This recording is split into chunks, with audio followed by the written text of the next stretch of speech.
If you've been working with Excel for a while now, I believe you've heard about pivot tables.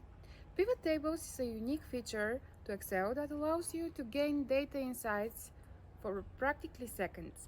And today we're going to explore its features by analyzing this data set from a Windows company that shows their products and their sales. The first question we'd like to answer is probably how to insert a pivot table in your spreadsheet. Here in the Insert tab, you have two options. First, to go with recommended pivot tables. Perhaps you can already get your data insights from here, but today we would like to create a pivot table from scratch. So we're going to go for the regular pivot table option.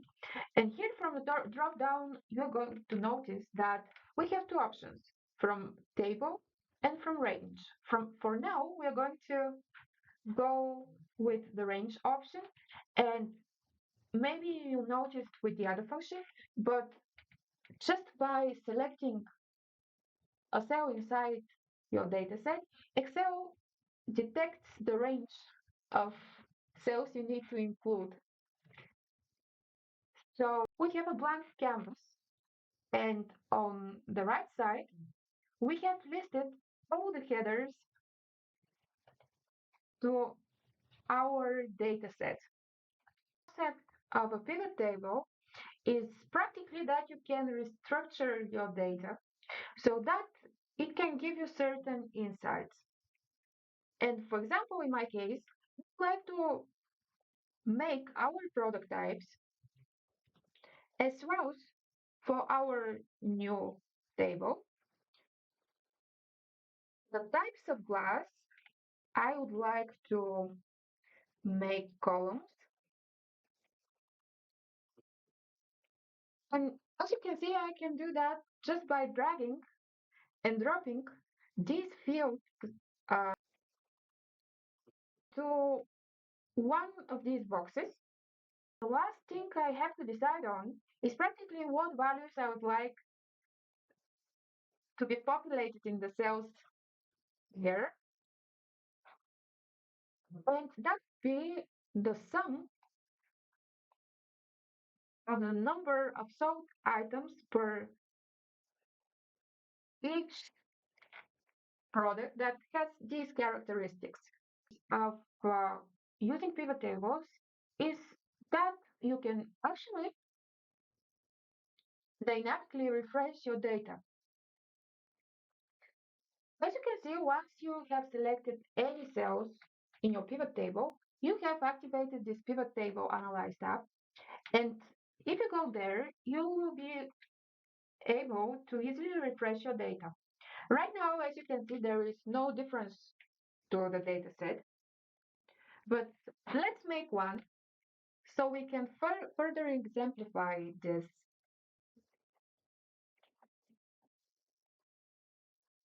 We will just create a new entry,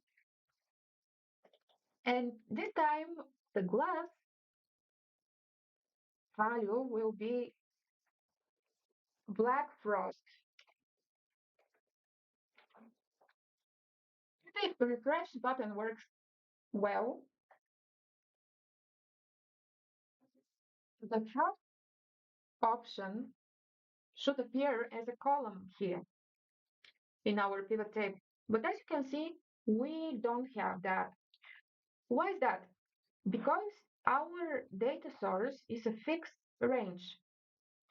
And in this way, it won't be dynamically updated. So our best bet is to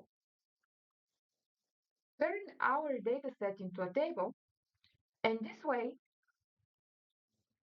our inputs will be dynamically reflected in our pivot table. So how do we do that? Just select your dataset, hit Control T. We confirm that our table will have headers, and I would like to name my table. Let's go to the pivot table analyze again, And this time, hit the change data source and go for the name of your table, series 400. Hit OK, and as you can see, the black frost glass is featured. We fixed our data source. One question we should ask ourselves is how to filter our data and make it a bit more manageable. There are several ways you can go about. Uh, and the first one, obviously, is to drag one of the fields here in the filters box and make it a filter for your results. For example, I would like to filter my results by the exterior paint, interior paint combination. Right now, I have all categories selected, but I would like to restrict my results to just the windows that have painted silver on the outside and white on the inside. I see it's really easy, but it's not necessarily the most aesthetically pleasing option, at least for me. Go once again for the pivot table analyze. And as you can see here, you can also add slicers. And I will choose a slicer that is based off the values for exterior interior paint combination. And once again, I can easily limit my results based off the same criteria. One skill we need to master is how we can present our pivot tables in a much more pleasing way. As you can see, when you select any of the fields, next to the pivot table analyze tab, you have an additional one which is called design. And this one is mostly limited to how your data will be highlighted by certain colors. You can experiment with each function here. For example, you can remove the row headers and the column headers, but as you can see, it's just limited to the way we highlight our data. To be able to truly restructure our data, we suggest for you to select any of the fields and go for pivot table options. Here you have a couple of very helpful tabs. And in my case, I would like, for example, to remove the graph totals and wherever have an empty cell that shows that we don't have products that have these characteristics crossed over, I'd like to put a zero. So when we go to layout and format, you can see you have this very helpful function called for empty cells show. In my case, I will show zero. And when I go totals and filters, I will remove the grand totals both for the rows and for the columns. One feature I personally really don't like is the expand collapse buttons here. So I'm going to hide these as well. And also these captions that shows column labels and row labels will be removed.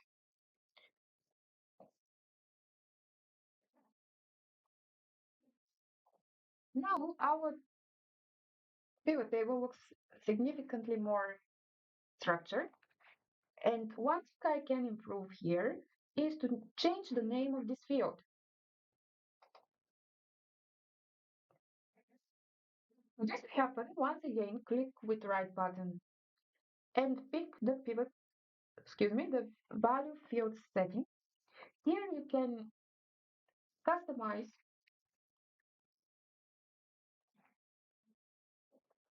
the name And in my case will be, as you can see here, you can also change the way the data is summarized in your value cells, but I will stick with some. Call out the field list once again and add another row to the rows box. In my case, that would be frame type. This way of presenting dependent information might be a little bit confusing, and also it can result in replicated data values. So what I'll do is go ahead and select one of the rows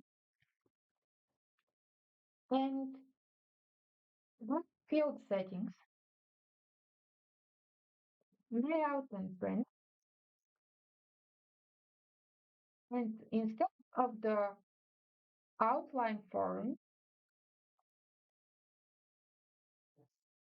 that practically suggests you to display your rows as a tree, we'll go for show items label in tabular form, and we'll repeat the item labels. So we have a similar table layout to our original product. What I would like to get rid of is practically these subtotals. This can be done once again through field settings.